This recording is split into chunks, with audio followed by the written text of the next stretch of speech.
Hey guys, welcome aboard to Just Sleep Stories, the only cruise ship where the itinerary includes insomnia, ancient warfare, and a mildly concerning number of horses. Tonight, we're drifting back into the dusty, sun-baked world of one of history's most overachieving 20-somethings, Alexander the Great. Yes, that Alexander. The guy who looked at a map, shrugged, and decided the correct career path was conquering most of the known world before turning 33.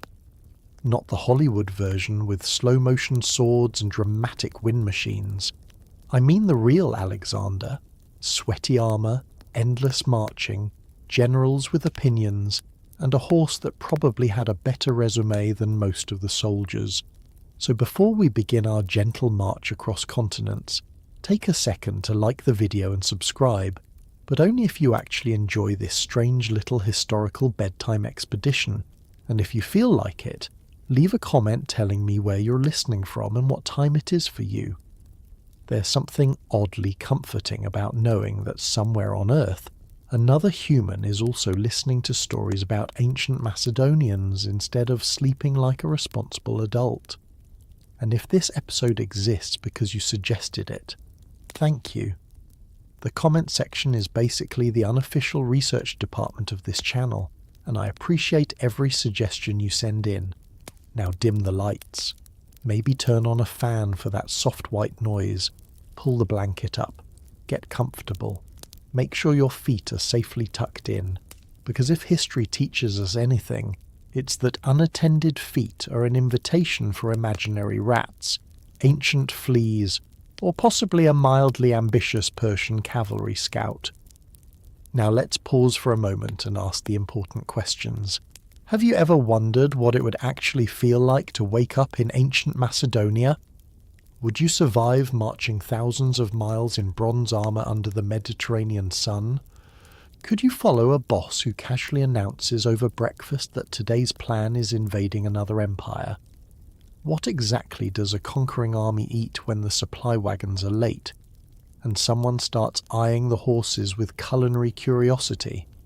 And perhaps most importantly, how does a man barely old enough to rent a car in modern society end up ruling an empire stretching from Greece to India? Did Alexander really never lose a battle? Did his soldiers actually follow him across deserts, mountains and rivers just because he was charismatic, or because they were too tired to argue? And what happens when the world's most ambitious general runs out of world to conquer?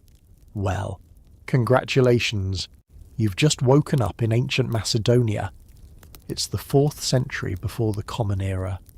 The sun is rising over rugged hills, your sandals are already uncomfortable, and somewhere nearby a teenage prince named Alexander is about to begin a career that will give historians job security for the next 2,000 years. Good luck. Let's begin. You wake up in Macedonia, which is technically a kingdom but feels more like a rugged frontier where everyone owns a spear, and half the neighbours are planning to invade each other. The air smells like horses, leather, and a faint hint of political instability.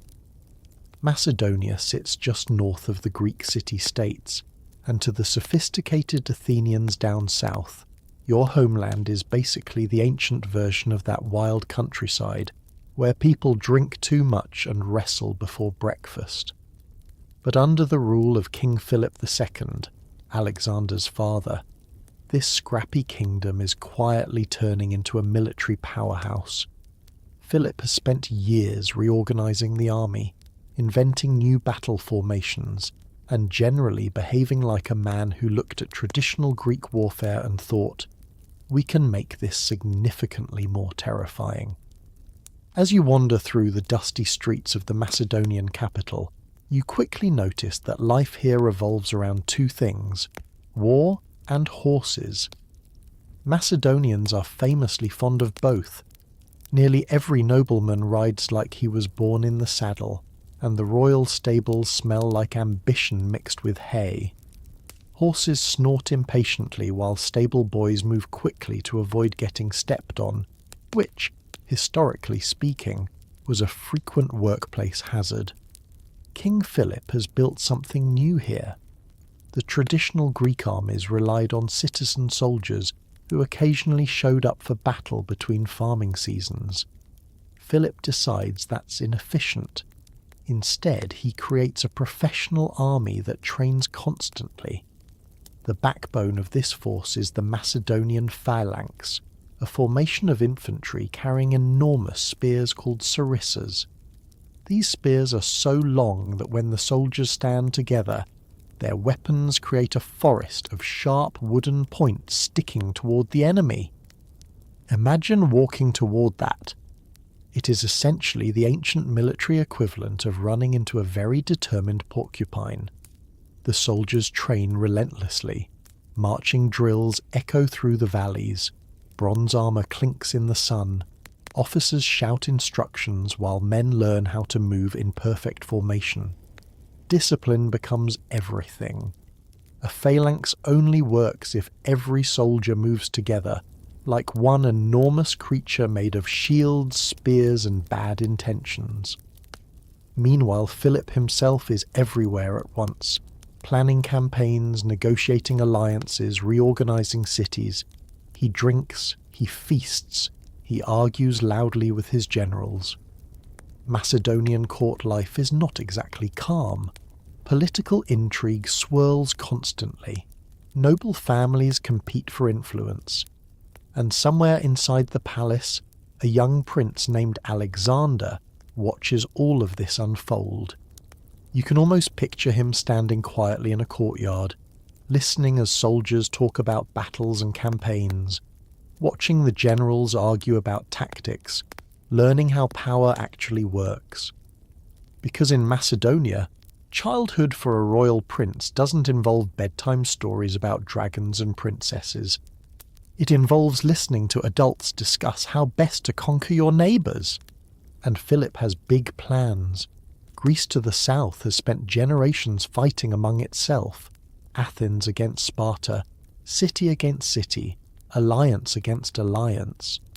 Philip sees opportunity where others see chaos. If Macedonia can unite Greece under one strong ruler, then perhaps the next step could be even larger. Across the Aegean Sea lies the Persian Empire, the richest, largest empire in the known world. For centuries, Persia has loomed over Greece like a giant shadow. Greek cities remember the old Persian invasions with a mixture of pride and lingering resentment. Philip begins to imagine something bold, a united Greek army marching east, not as victims but as conquerors. It is an idea so ambitious that most people would dismiss it immediately. But this is Macedonia, and ambition here is practically a national sport. So while the wine flows in the palace and soldiers drill in the training fields, a young prince grows up in a kingdom that believes something extraordinary is possible. You might say the stage is being set, and the boy watching from the sidelines is paying very close attention. Let's talk about horses, specifically one horse who will eventually become more famous than most historical monarchs. The story begins on a bright Macedonian morning in the royal courtyard. Traders have arrived with animals for sale, sleek war horses, strong mountain ponies, and one enormous black stallion that looks like it just fought a thunderstorm and won. The horse's name is Bucephalus, which loosely translates to something like ox-headed, a nickname that does not exactly inspire confidence. Unfortunately, the horse also has a personality, and that personality is rage. The stallion rears, kicks, and generally behaves like a creature who woke up on the wrong side of the stable. Experienced riders attempt to mount him. Each attempt ends quickly with a rider flying through the air in a very educational arc. King Philip watches with growing annoyance. The horse is expensive, but clearly impossible to control. At this point, most people would simply return the horse to the trader and spend the afternoon drinking wine. But nearby stands a teenage prince who has a different idea. Alexander has been watching the chaos carefully. Instead of focusing on the horse's anger, he notices something subtle. Every time Bucephalus rears, he glances nervously at the ground, specifically at his shadow. The horse is afraid of his own shadow, which, if we're honest, is a very relatable fear when you think about it. Alexander calmly steps forward and announces that he can tame the horse. The royal court reacts the way any group of adults reacts when a teenager announces a bold solution to a complicated problem, with skepticism and probably some betting. Philip warns him that if he fails, the horse will injure him. Alexander shrugs with the confidence of someone who has not yet discovered the full range of consequences in life. Then he approaches the stallion slowly. Instead of trying to overpower Bucephalus, he gently turns the horse so it faces the sun. Suddenly, the shadow disappears from the horse's field of vision. The terrifying monster that had been chasing him across the ground is gone. The horse relaxes. Alexander strokes the animal's neck, speaks softly, and in one smooth motion climbs onto its back. The courtyard goes silent. Then the prince rides off across the fields. Just like that. No drama, no magic trick, just observation, patience, and a teenager quietly solving a problem that had baffled experienced riders. When Alexander returns, King Philip reportedly looks at his son with a mixture of pride and mild concern and says something that echoes through history. "My son, Macedonia is too small for you. You must find a kingdom equal to your ambitions," which is a lovely sentiment, though slightly alarming when you realize the prince in question is already thinking in terms of conquering continents. From that day forward, Bucephalus becomes Alexander's constant companion. The horse will carry him through battles, across deserts, over mountains, and into history books. And if you listen closely as the young prince rides away from the palace courtyard, you can almost hear the quiet beginning of a legend. Because sometimes history doesn't begin with a battle. Sometimes it begins with a boy, a horse, and the realization that shadows are not nearly as frightening as they appear. Now it's time for school. Unfortunately for young Alexander, this school involves one of the smartest humans who has ever lived. His name is Aristotle. Yes, that Aristotle. Philosopher, scientist, logician, professional overthinker. The man who could probably turn a simple breakfast conversation into a 3-hour lecture about ethics, biology, and the metaphysical significance of olives. King Philip decides that if his son is going to rule someday, he should receive the best education available in the Greek world. So he hires Aristotle to tutor Alexander and a group of noble Macedonian boys. Imagine being a teenager and discovering your private tutor is Aristotle. There is absolutely no way to fake your homework in that situation.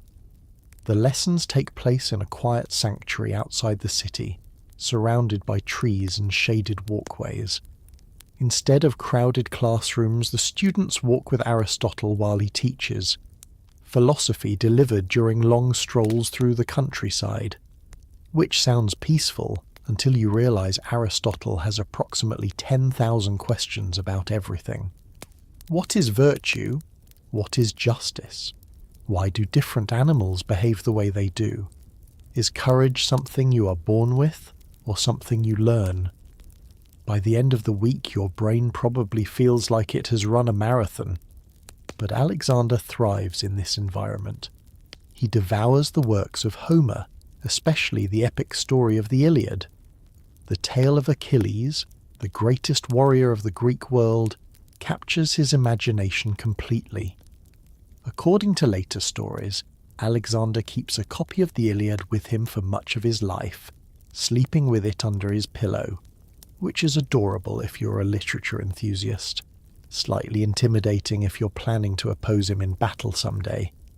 Aristotle teaches him more than poetry. The prince studies science, medicine, geography, philosophy, and politics.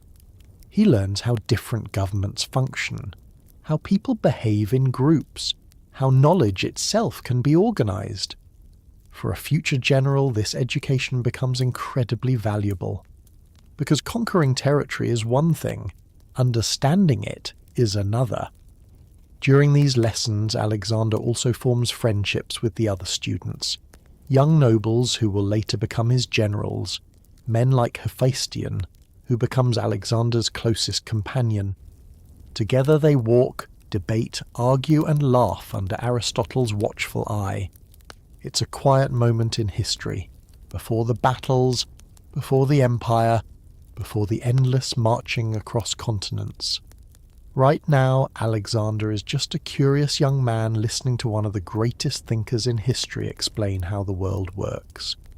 Of course, Aristotle probably did not expect his student to eventually try conquering most of that world. But then again, education has always had unpredictable results. And somewhere in those shaded Macedonian gardens, a future conqueror is learning something important. The world is vast, complicated, and possibly conquerable if you are ambitious enough. Which, as it turns out, Alexander absolutely is. Meanwhile, while Alexander studies philosophy and literature, his father Philip II is busy doing what Philip does best: conquering things. Philip is not the kind of king who enjoys sitting quietly on a throne while discussing trade agreements. He prefers action, campaigns, strategy. The kind of political manoeuvring that makes historians sit up straight and say, well, that was clever. Greece at this time is a patchwork of powerful city-states. Athens prides itself on culture and democracy. Sparta prides itself on turning children into professional soldiers. Other cities fall somewhere between those two extremes. Unfortunately for Greece, they spend most of their time arguing with each other. Philip looks at this situation and sees opportunity. One by one, he begins bringing the Greek states under Macedonian influence. Sometimes he uses diplomacy, sometimes he uses marriage alliances, and sometimes he uses a very persuasive army. You might call it a balanced approach. His greatest advantage is the Macedonian military machine he has built. The phalanx moves like a wall of iron and wood. Cavalry units strike quickly at weak points in the enemy line. Generals coordinate movements with precision. Greek armies that once dominated the battlefield now struggle against Philip's new tactics. The decisive moment comes at the Battle of Chaeronea. On one side stand the combined forces of Athens and Thebes, two of the most powerful Greek cities. On the other side stands Philip's army, with a young Alexander commanding the cavalry on the left flank. Alexander is still a teenager, but during the battle he leads a charge that shatters the famous sacred band of Thebes, an elite unit of warriors who had never been defeated before. By the end of the day, the Greek coalition collapses. Philip has done what many thought impossible. He has unified Greece. Well, mostly. Sparta refuses to participate because Sparta has a long tradition of ignoring everyone else's plans, but the rest of the Greek world now falls under Macedonian leadership. Philip forms a new alliance called the League of Corinth. Officially, the Greek cities remain independent. Unofficially, Philip is clearly in charge. And now that Greece is united, he announces a bold new plan. The next target will be the Persian Empire. For generations, Greeks have remembered the Persian invasions of their homeland. Philip frames his upcoming campaign as revenge. But there is also another motivation. Persia is rich, unimaginably rich. Its empire stretches across Asia, filled with cities, treasures and resources beyond anything Greece possesses. Philip begins preparing for the invasion. Troops gather, supplies are organized, plans are drafted. It looks as though Macedonia and Greece are about to embark on the largest military expedition the region has ever seen. And standing nearby, watching everything unfold, is Alexander. Learning, observing, preparing. Because sometimes the most important lessons a future conqueror learns come from watching his father change the course of history. It's time for a royal wedding. Historically speaking, royal weddings are supposed to be joyful occasions. Music plays, wine flows, nobles gather in their finest clothes to celebrate alliances between powerful families. Unfortunately, royal weddings in ancient Macedonia also have a tendency to become extremely dangerous. The ceremony takes place in the city of Aegae, the ancient capital of the Macedonian kings. Crowds fill the streets. Nobles arrive from across Greece. The atmosphere buzzes with excitement, political gossip, and the occasional over-enthusiastic drinking contest. King Philip II is at the height of his power. Greece is united under his leadership. The invasion of Persia is about to begin. Everything appears perfectly positioned for the next chapter of Macedonian glory, which, historically speaking, is usually the moment when something goes terribly wrong. During the celebration, Philip walks through the theatre to greet the crowd. The king is relaxed, confident, perhaps even a little proud of what he's accomplished. Then suddenly, without warning, one of his own bodyguards rushes forward. A dagger flashes in the sunlight. Philip is stabbed. The king collapses before anyone fully understands what is happening. Panic explodes through the crowd. Soldiers draw swords. Nobles shout orders. Guests scramble in confusion as guards chase down the assassin. Within moments, the man responsible is killed, which unfortunately prevents historians from ever learning the full truth behind the plot. And like that, in a few chaotic seconds, the most powerful man in Greece is gone. In the silence that follows, one question hangs in the air. Who will rule Macedonia now? Because in the ancient world, a sudden royal death rarely leads to calm transitions of power. It usually leads to chaos. Rival nobles begin calculating their chances. Political factions whisper urgently.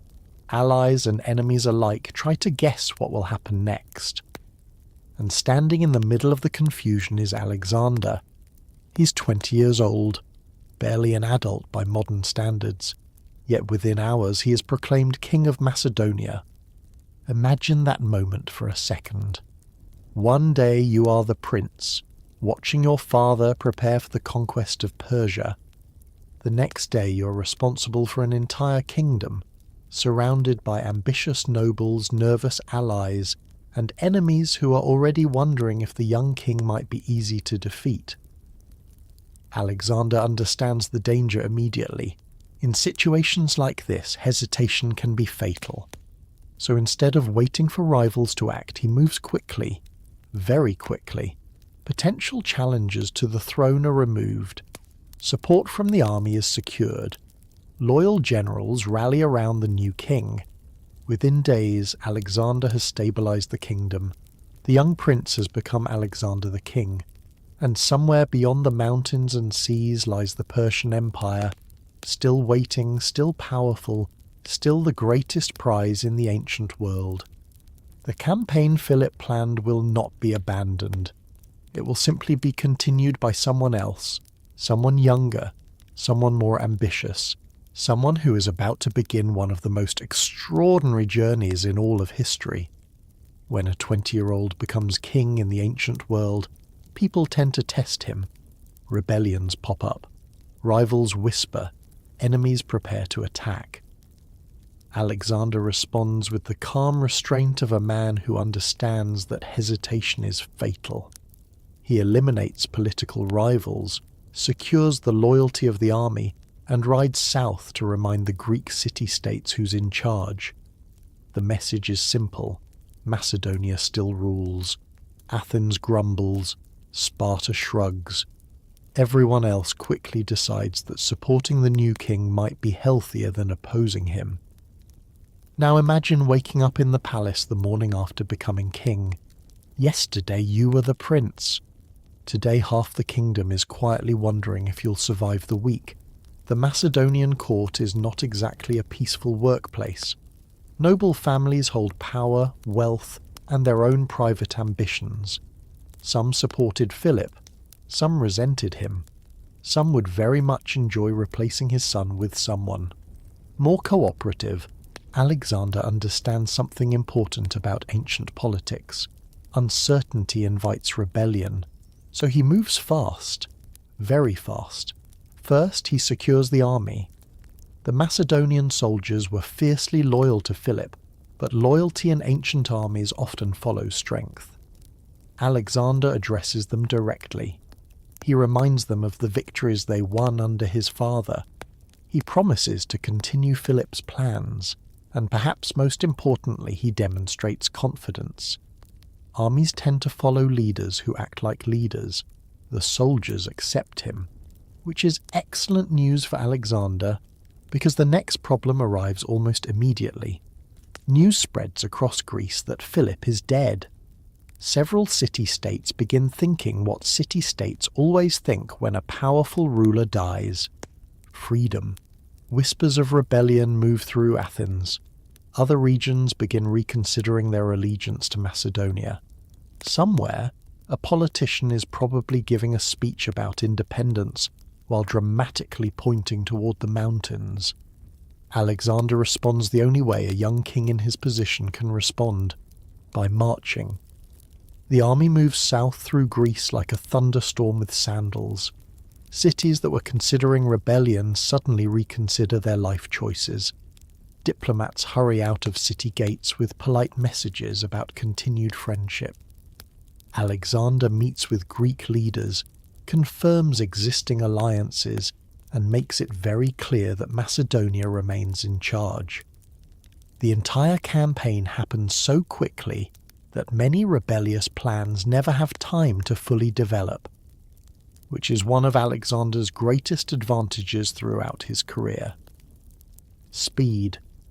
While enemies are still debating strategy, he's already arriving at their city walls. You can almost imagine the conversations happening in various Greek council chambers. Citizen 1. Should we revolt against Macedonia?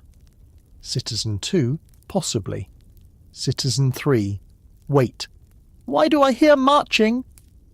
Alexander's rapid response restores order across most of Greece. Most. Because one city, as we'll soon see, is about to make a decision that will go down in history as not the best idea. But for now, the young king has accomplished something remarkable. In just a short time, he has secured his throne, stabilized his kingdom, and reminded the Greek world that Macedonia's power did not disappear with Philip. If anything, it may have just become faster and slightly more unpredictable, which is impressive for someone who, by modern standards, is still young enough to be figuring out how taxes work. But in the ancient world, adulthood arrives early, and Alexander has clearly decided to skip the warm-up phase. Now comes the first truly dramatic moment of Alexander's rule. The city of Thebes decides this young king might be weak. They revolt. It's a bold move. Unfortunately for Thebes, Alexander marches south at lightning speed. His army surrounds the city before anyone can organize help. What follows is swift and brutal. Thebes is destroyed. Completely. The message echoes across Greece. Alexander may be young, but he is absolutely not someone you want to provoke before lunch. Picture yourself waking up in Thebes on the morning the rumours arrive. Someone bursts into the marketplace shouting that Macedonia is in chaos. Philip is dead. The young king will surely struggle to hold power. The moment for freedom has arrived. People love a good rumour, especially rumours that promise independence. So Thebes rises in rebellion. Macedonian officials are expelled. Messages are sent to other Greek cities asking them to join the uprising. For a brief moment it seems possible that Greece might throw off Macedonian control. Unfortunately for Thebes, Alexander is not sitting quietly in Macedonia worrying about paperwork. He is marching.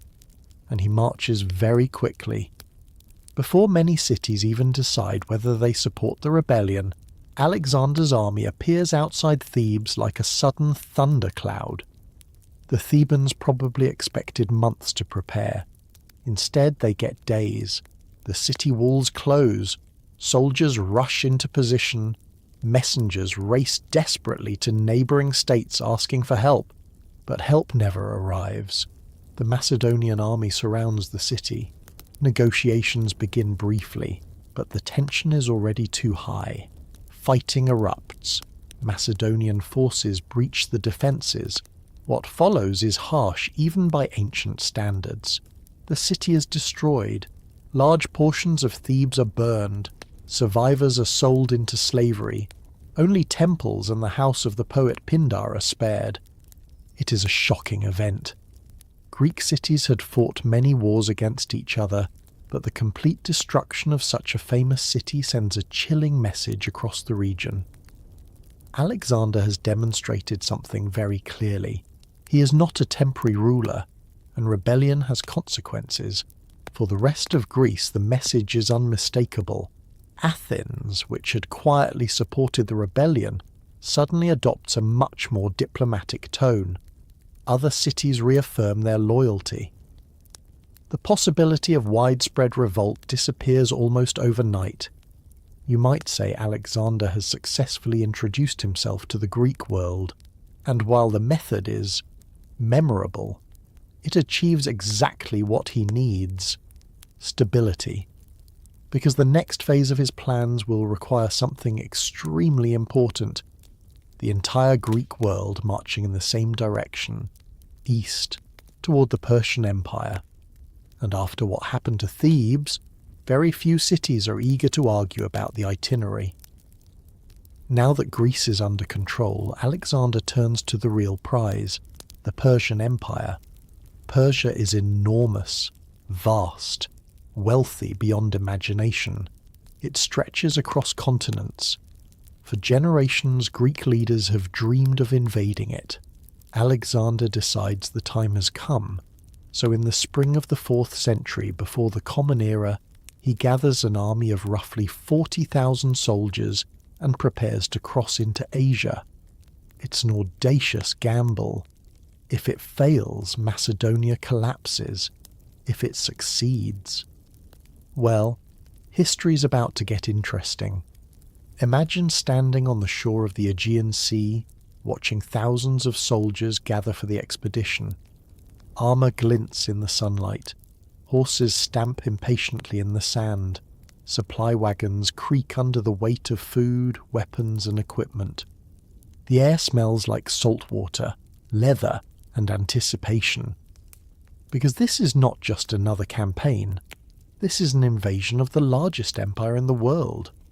The Persian Empire stretches from the Mediterranean all the way to Central Asia. It includes dozens of cultures, languages, and cities richer than anything in Greece. Persian kings command enormous armies. Their royal roads stretch across thousands of miles. Their treasuries overflow with gold and silver. Invading Persia is a little like deciding to fight an entire continent, and yet here you are. Alexander's army is not massive by Persian standards, but it is incredibly well trained. Macedonian infantry form the backbone of the force. Their long spears create deadly defensive formations. Companion cavalry ride beside them. Elite horsemen personally loyal to Alexander. These cavalry units will become one of the most feared forces in the ancient world. You might think of them as the ancient version of extremely aggressive sports cars, but with spears. Greek allies also join the campaign, providing additional infantry and naval support. Engineers, medics, and support staff accompany the army as well, because conquering the world, it turns out, requires a surprising amount of logistics. Food must be transported, weapons repaired, wounded soldiers treated, and somewhere in the middle of all this organisation stands Alexander himself, 22 years old, about to attempt something that most leaders would consider completely impossible. But before leaving Europe, he performs a symbolic gesture. At the legendary city of Troy, he visits the tomb of Achilles, the hero from the Iliad he admired so deeply as a boy. Standing before the ancient grave, Alexander honours the warrior whose story inspired him. It is a quiet moment before the storm, because once the army crosses the narrow waters separating Europe from Asia, there is no easy way back. The army crosses the Hellespont, the narrow strait separating Europe from Asia. It's a symbolic moment. Alexander reportedly throws a spear into the ground and declares Asia his by right of conquest. It's a bold statement considering the Persian Empire currently controls most of it, but confidence has always been Alexander's favourite accessory. The soldiers march inland, stepping into a land filled with unfamiliar languages, strange cities, and an empire that has ruled for centuries. The crossing itself is strangely peaceful. Ships glide across the blue water carrying soldiers, horses and supplies. The coastline of Asia grows slowly larger on the horizon. For many of the soldiers, this is the first time they have left Europe. Imagine that feeling. One day you are training in Macedonian fields. The next day you're sailing toward an empire so large it barely fits on the maps. When Alexander lands on the Asian shore, he performs the famous gesture, throwing a spear into the ground as if claiming the continent itself. It is a dramatic declaration, also slightly optimistic. But optimism has always been one of Alexander's favourite strategies. The army marches inland through the region of Asia Minor, which today would be part of modern Turkey. Persian officials govern the cities here, collecting taxes and maintaining order for the distant king. Some cities surrender peacefully, others hesitate.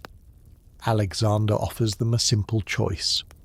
Welcome the Macedonian army and keep your city intact, or resist and discover how effective a Macedonian siege can be. Many choose the first option, which is generally considered the healthier one. For the soldiers, the campaign begins to feel like a strange travelling experience. New foods appear in marketplaces, different languages fill the air, temples and cities look unfamiliar. But beneath the novelty lies constant tension, because somewhere nearby Persian forces are gathering. The empire will not allow a foreign army to wander freely through its territory forever. Eventually someone will try to stop Alexander, and when that happens, the first true test of this bold invasion will begin. Your first major battle arrives quickly. Persian forces gather at the Granicus River to stop the invasion. Rivers make terrible places to attack. Mud, slippery rocks, arrows flying overhead. Most generals would wait. Alexander charges directly into the water. His cavalry slams into the Persian line in a chaotic clash of armour, horses, and shouted orders. Against the odds, the Macedonians win. The invasion survives its first major test. And suddenly the legend of Alexander begins to spread. Picture the battlefield. A wide river cutting through the landscape, its banks steep and uneven. Persian cavalry line the far side, armoured riders waiting confidently for the invaders to attempt a crossing. From a tactical perspective, attacking across a river is a terrible idea. Your soldiers struggle through water. Your formation breaks apart. The enemy stands comfortably on dry ground. Most generals would camp nearby and wait for a better opportunity. Alexander does not. Instead, he rides forward with the companion cavalry. Trumpets sound. Horses splash into the river. Soldiers struggle against the current while arrows streak overhead. The scene quickly becomes chaotic. Mud churns under hooves. Shields collide. Spears jab through the spray of water. Persian cavalry charge down the bank to meet the attackers. For a moment the battle hangs in balance. Alexander himself nearly dies during the fighting. At one point a Persian nobleman swings a sword at his head. The blow nearly lands before one of Alexander's officers cuts the attacker down, which is the ancient battlefield equivalent of a very dramatic save. Slowly the Macedonians gain momentum. More troops cross the river. The phalanx pushes forward. Persian lines begin to break. Eventually the Persian forces retreat. The Macedonians have won. It is not the largest battle of Alexander's career, but it might be the most important, because the victory proves something critical. The invasion is possible. Persia can be defeated. Word spreads quickly across the region. Cities that had been uncertain about Alexander's chances now begin reconsidering their loyalties. And somewhere far away, the Persian king Darius III receives news that a young Macedonian ruler has just defeated his forces. For Alexander's soldiers, the message is simpler. The campaign continues, and if the first battle is any indication, this young king intends to win. After Granicus, the campaign becomes a long, relentless march through Asia Minor, modern-day Turkey. City after city either surrenders or gets captured. Some welcome Alexander as a liberator from Persian rule. Others resist and regret it shortly afterward. The army marches through mountains, scorching plains, and coastal cities filled with unfamiliar customs. For the soldiers, this campaign begins to feel less like a quick invasion, and more like the world's most exhausting road trip. You wake up to the sound of marching again. It turns out conquering empires involves a surprising amount of walking. The Macedonian army pushes deeper into Asia Minor, moving along dusty roads that twist through hills, farmland, and ancient cities. The sun rises early here, and the heat builds quickly. Armour grows heavy. Sandals collect pebbles that will irritate your feet for the next 10 miles. Somewhere behind you, a soldier is complaining loudly about the food. Because the food, unfortunately, is mostly the same thing every day. Grain, bread, dried meat, occasionally olives. You begin to understand why armies throughout history have been suspiciously excited about invading regions with better cuisine. But the marching continues. City after city faces the same decision when Alexander arrives. Open your gates peacefully and keep your homes intact. Or resist and test the patience of a very determined Macedonian army. Many cities choose the peaceful option. They welcome Alexander as a liberator from Persian taxation and rule. Persian governors quietly pack their belongings and reconsider their career choices. Other cities are less cooperative, which leads to sieges. Sieges are slow, uncomfortable, and full of creative engineering. Soldiers build ramps, towers, and battering rams while defenders hurl rocks, arrows, and insults from the walls. Imagine trying to sleep while someone outside your city is constructing a wooden tower, tall enough to look into your kitchen. Eventually, most defenders decide the negotiation table is preferable. Meanwhile, Alexander keeps moving. Speed remains one of his greatest advantages. Instead of sitting in one place celebrating victories, he marches forward before the Persians can organize a larger defense. The landscape changes constantly. One day you're marching through green valleys filled with vineyards. The next day you're climbing steep mountain passes where the wind howls through narrow paths. Soldiers pull supply carts while muttering ancient Macedonian complaints that would sound surprisingly familiar to modern construction crews. Everywhere you go, rumours travel ahead of the army. People whisper about the young king who defeated Persian forces at the Granicus River.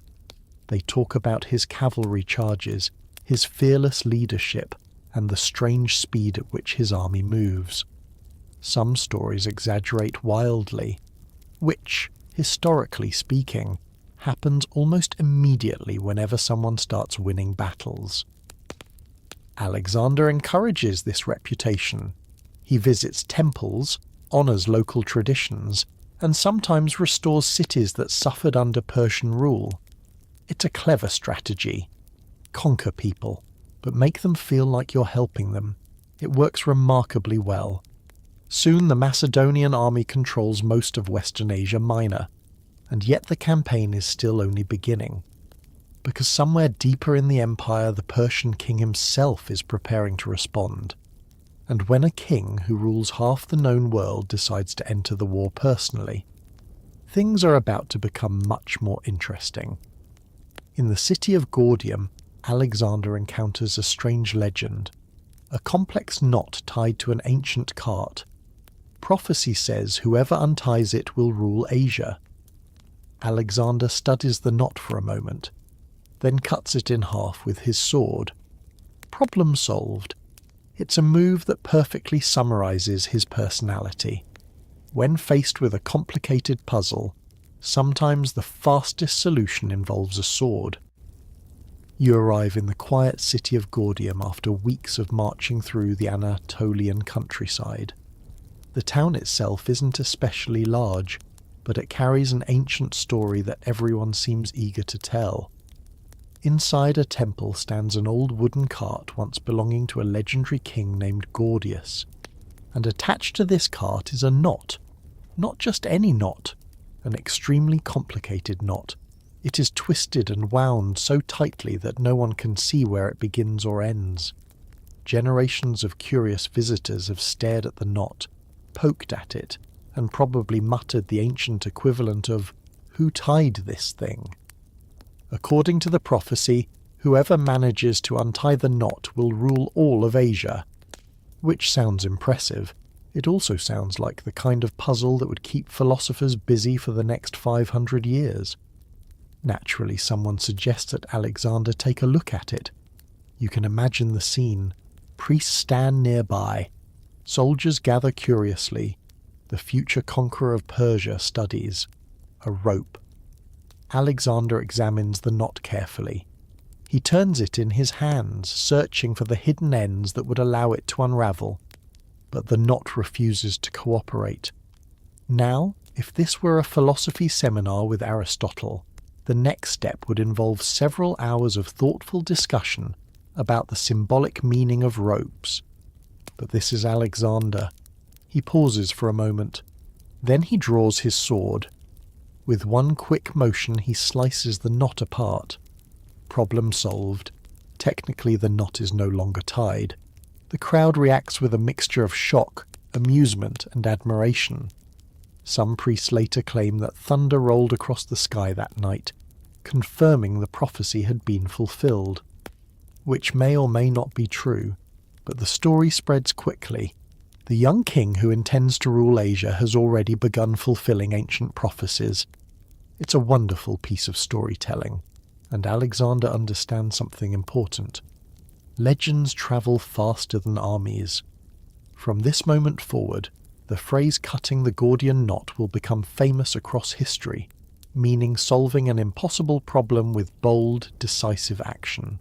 Or, if we're being honest, solving a puzzle by using a sword, which is exactly the kind of solution Alexander tends to prefer. Eventually, the Persian king himself enters the story. His name is Darius III, and he commands an army vastly larger than Alexander's. The two forces meet near a place called Issus. Imagine standing on a battlefield where one side controls the largest empire on earth, and the other side is led by a young king who has never lost a battle. The tension in the air could probably be sliced with a dagger. News travels across the Persian Empire like a growing storm. A Macedonian king is marching through Asia Minor. Cities are falling. Persian commanders are being defeated. Eventually the reports reach the royal court of Darius III. Darius is the great king of Persia, ruler of lands stretching across thousands of miles. His empire contains more wealth, more cities, and more people than Alexander could possibly control at this point. In theory, this should be an easy problem to solve. Send an army, crush the invaders, return to palace life. But things rarely go according to theory. Darius gathers a massive force to confront Alexander personally. Soldiers arrive from across the empire: Persians, Medes, archers, cavalry, infantry. The numbers alone are intimidating. Meanwhile, Alexander continues marching south along the Mediterranean coast. Eventually, the two forces approach the narrow coastal plain near the town of Issus. Mountains rise on one side. The sea stretches on the other. The battlefield becomes a tight corridor where enormous Persian numbers cannot fully surround the Macedonians, which turns out to be very convenient for Alexander. You wake up in the army camp the night before the battle. Fires flicker across the hillside. Soldiers sharpen spears, repair shields, and quietly discuss the rumours about the Persian army waiting ahead. Some say the enemy numbers in the hundreds of thousands. Others claim Darius has brought war machines capable of crushing entire formations. The truth is difficult to know, but one thing is certain. Tomorrow you will face the most powerful empire in the world, and your king seems strangely calm about it. Alexander spends the evening reviewing battle plans with his generals. He studies the terrain carefully, considering how to use the narrow landscape to his advantage. He understands something crucial. Discipline can defeat numbers. If his soldiers hold formation and strike precisely where the Persian line weakens, the impossible might become possible. The night grows quiet, stars shine above the mountains. Somewhere beyond the darkness, the army of the Persian king waits, and tomorrow the young Macedonian king will attempt something very bold. He will try to defeat an empire. The battle erupts in chaos. Cavalry charges, infantry formations, clouds of dust rising under thousands of feet. Alexander leads a daring charge directly toward Darius. The Persian king panics and flees the battlefield.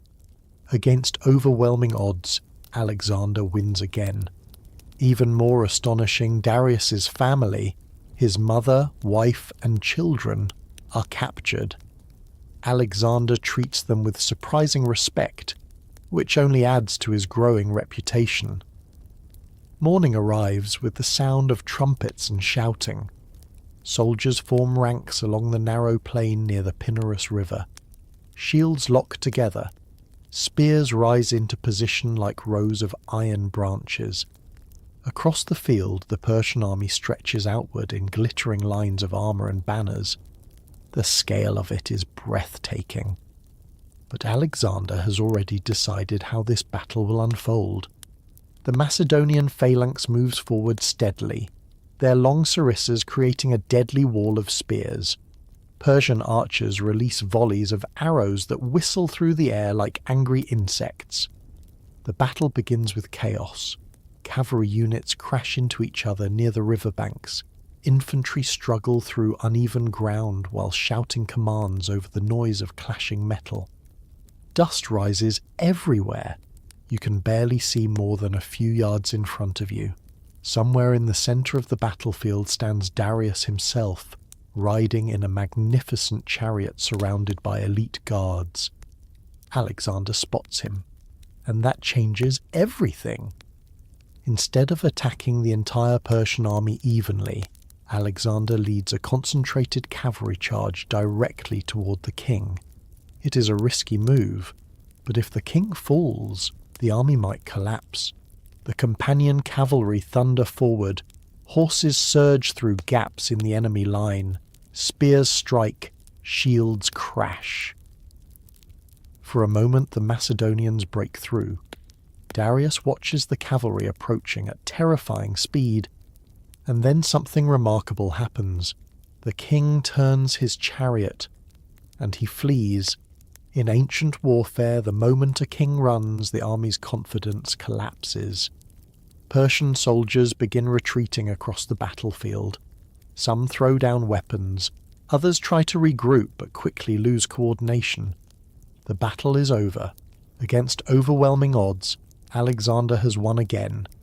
Even more astonishing, the Persian royal camp falls into Macedonian hands. Inside the luxurious tents, Alexander discovers the family of Darius, his mother, wife, and children. They expect the worst, but Alexander treats them with dignity and respect. He assures them that they will be safe and honoured. It is a gesture that surprises many observers, and it adds another layer to the growing legend of the young conqueror, a warrior fierce in battle, but capable of mercy in victory. Now comes one of the strangest sieges in ancient history. The city of Tyre sits on an island just offshore. Walls, ships, defences everywhere. Alexander decides the logical solution is building a massive causeway across the sea. For months his army dumps stones and debris into the water, slowly constructing a road to the island fortress. It's an engineering project mixed with a military operation, mixed with a stubborn refusal to accept that geography exists. You arrive at the coast expecting another ordinary siege. Instead, you find a city sitting safely on an island nearly a kilometre offshore. Tyre. Its walls rise directly from the sea. Its harbours are filled with ships. Its defenders watch confidently from the towers. The message from the city is simple: good luck reaching us. Most invading armies would simply move on, but Alexander has never been particularly fond of the phrase impossible, so he studies the coastline carefully. Then he announces a plan that probably causes several engineers to quietly reconsider their career choices. The army will build a road across the sea, not a bridge, a road. Soldiers begin gathering stones, rubble and timber from the nearby mainland ruins of old Tyre. Cart after cart dumps debris into the water. Slowly, incredibly, a causeway begins extending toward the island. At first the work goes smoothly. Then the Tyrians respond. Archers fire arrows at the construction crews. Warships attack the growing causeway. Storms damage the unfinished sections. The project becomes part siege, part naval battle, part construction nightmare. But Alexander refuses to stop. Siege towers are built on the causeway. Warships are gathered from allied cities. Engineers design new weapons to protect the workers. Month after month, the road creeps closer to the island. Eventually, the Macedonian towers reach the walls. Battering rams strike the defences, and after a long, exhausting struggle, Tyre finally falls. It has taken enormous effort, creativity, and stubborn determination. But Alexander has proven something remarkable. Even the sea is not necessarily an obstacle. Sometimes it's just another construction project. After Tyre finally falls, Alexander marches south into Egypt. Instead of resisting him, the Egyptians welcome him as a liberator from Persian rule. He visits ancient temples, studies Egyptian traditions, and eventually founds a new city on the Mediterranean coast, Alexandria. It will become one of the greatest cities of the ancient world, filled with libraries, scholars, and enough papyrus scrolls to give historians permanent neck pain. You wake up one morning expecting another brutal siege or exhausting march through hostile territory. Instead, people are cheering. Egypt, it turns out, has very little interest in defending Persian rule. For decades, the region has been governed by Persian officials, collecting taxes and managing affairs on behalf of distant kings. When Alexander's army approaches the borders, many Egyptians see something unusual. Not an invader. A replacement. Cities open their gates. Priests greet the Macedonian king with ceremonies and offerings. Instead of arrows flying from the walls, you hear music, chanting, and the shuffle of thousands of curious onlookers trying to see the young conqueror who has already defeated Persia's armies. For soldiers who have spent months expecting resistance, the experience feels almost suspiciously pleasant. No siege towers, no arrows, just warm sunlight, fertile farmland, and people bringing baskets of food. It's practically a vacation. Egypt itself feels ancient in a way that surprises many of the Macedonians. Massive stone temples rise along the Nile. Colossal statues stare silently across desert sands. Hieroglyphs cover the walls, mysterious symbols that seem older than memory itself. Compared to the younger Greek cities back home, Egypt feels like walking into a museum that has been open for 2,000 years. Alexander, who is famously curious about cultures and traditions, takes a deep interest in the land.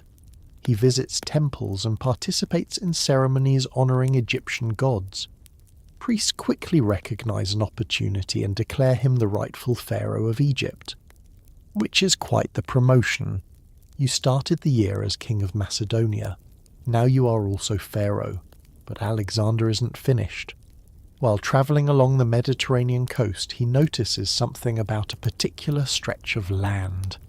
A natural harbour, protected by a nearby island, positioned perfectly for trade between Egypt and the wider Mediterranean world. Most people would look at the coastline and see sand. Alexander sees a city, and not just any city, a great city. He orders the construction of Alexandria. At the moment it's little more than a plan drawn in the sand, streets outlined with flour to mark the future city grid. Workers begin building walls, docks and marketplaces. Engineers design harbours that will welcome ships from across the Mediterranean. In time, Alexandria will grow into one of the most famous cities in history. Scholars will gather there. Philosophers will debate there. The legendary Library of Alexandria will store hundreds of thousands of scrolls, but right now, it's just a windy stretch of coastline and a very ambitious idea. The army eventually prepares to move on. Persia still exists, Darius still lives, and Alexander is not the type of leader who settles down quietly in a comfortable palace. Still, as you march away from the Nile Valley, you might glance back at the growing city and think something unusual. This young conqueror doesn't just destroy, sometimes he builds, and occasionally he builds things that outlast empires. In Egypt, Alexander visits the Oracle of Siwa, a mysterious temple in the desert. What happens inside remains partly secret, but afterward rumours spread that the oracle declared Alexander the son of Zeus. Imagine being a 20-something king already conquering half the world, and then someone tells you you're also possibly divine. Historically speaking, this tends to inflate a person's confidence slightly. You wake before sunrise for a journey into the desert. Not the comfortable desert you might imagine with scenic dunes and thoughtful camel rides. No, this is the real desert. Blinding sunlight, endless sand, wind that carries dust into every possible piece of clothing you own. Alexander has decided to visit the Oracle of Siwa, a sacred temple far out in the western desert of Egypt. Pilgrims have travelled here for centuries seeking answers from the god Amun, and now the most ambitious king in the Mediterranean wants to ask a few questions. The journey takes days. The landscape becomes emptier with every mile. The Nile's green farmland disappears behind you, replaced by endless waves of golden sand stretching toward the horizon. Soldiers mutter quietly about whether the king has finally lost his mind, which, to be fair, happens occasionally in ancient campaigns. Eventually the travellers reach the oasis of Siwa, a small paradise hidden in the desert. Palm trees sway in the breeze, cool springs bubble from the ground, and rising above the oasis stands the temple of the oracle. The priests welcome Alexander with great ceremony. Now, what exactly happens inside the temple remains one of history's more mysterious moments. Ancient sources disagree on the details. Some say Alexander asked whether he was destined to rule the world. Others claim he asked if his father Philip had truly been his father. Whatever the exact conversation, one rumour spreads quickly after the visit. The oracle has declared Alexander the son of Zeus. In other words, divine. Now imagine being a soldier in the Macedonian army hearing this news around the evening campfire. Soldier 1.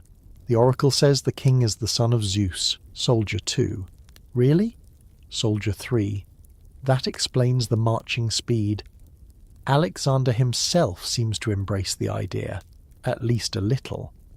From this point onward, he begins presenting himself not just as a king, but as someone favoured by the gods, which historically speaking is an excellent way to build confidence among your troops. After all, following a successful general is one thing, following someone chosen by the gods feels even safer, or at least slightly more dramatic.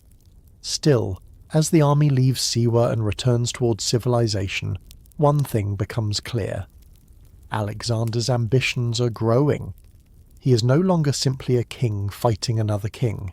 He's beginning to see himself as something larger, a figure chosen by destiny, possibly even by the gods themselves, and history is about to discover what happens when a man with that level of confidence commands an army. The night grows quiet now. The marching has stopped. The battles have faded into distant echoes of history. The dust of countless roads has finally settled, and you find yourself back where you started, lying comfortably in your bed, warm, safe, very much not wearing bronze armour. Tonight you travelled with a young king who looked at the world and thought, why not try to conquer it? You marched across Greece, crossed into Asia, stood beside rivers and deserts and enormous battlefields where empires collided. You watched cities rise, cities fall, and an army follow a man who seemed to believe the limits of the world were more like polite suggestions. You saw Alexander as a curious boy taming a horse that everyone else thought impossible to ride. You saw him as a student walking beneath shaded trees while Aristotle filled his mind with questions about philosophy, science, and human nature. And then you watched that same boy grow into a leader who marched farther than most people of his time could even imagine. Across mountains, across deserts, across entire civilizations. The strange thing about Alexander is that his life feels both enormous and incredibly short. He conquered more land than anyone before him. He reshaped the ancient world. He founded cities that would still be thriving centuries later. And yet he did all of this before the age when most modern people are still figuring out how to cook dinner without Googling the recipe. But Alexander was never alone in this story. Behind every battle stood thousands of soldiers who marched through heat, mud, rain, and exhaustion. Farmers who left their homes to follow a king into lands they had never heard of. Engineers who built roads across the sea. Doctors who treated wounds under flickering torchlight. History remembers the conqueror. But it was ordinary people who carried the empire forward one step at a time, and like all great stories, this one eventually reached its quiet ending. Alexander returned to Babylon, already dreaming of new expeditions. Arabia, perhaps. Maybe even farther. But history had other plans. One evening, after a brief illness, the greatest conqueror of the ancient world died at just 32 years old. No grand final battle, no dramatic farewell speech, just silence where ambition once roared. His empire stretched across 3 continents, but without him, it slowly fractured as his generals fought to claim pieces of what he had built. And yet his legacy never really disappeared. The cities he founded continued to grow. Greek culture spread across the lands he conquered. Ideas, languages, science, and philosophy travelled along the roads his armies once marched. In many ways, the world became more connected because one ambitious young king refused to believe that distance was a barrier. So tonight, as you settle deeper into your blanket, in a quiet room filled with modern comforts, soft pillows, clean water, climate control, and the luxury of not having to march across Persia tomorrow morning, perhaps spare a small thought for the people who lived through those ancient days, for the soldiers who slept under open skies, for the travellers who crossed deserts guided only by the stars, for the stubborn dreamers who believed the world was bigger than anyone had yet explored. History can be brutal, strange, and sometimes absurd, but it is also proof that humans are endlessly curious, endlessly determined, and occasionally just a little bit ridiculous. And somewhere, far back in time, a young king is still riding across the horizon on a black horse, chasing a world that always seemed just a little bit bigger than yesterday.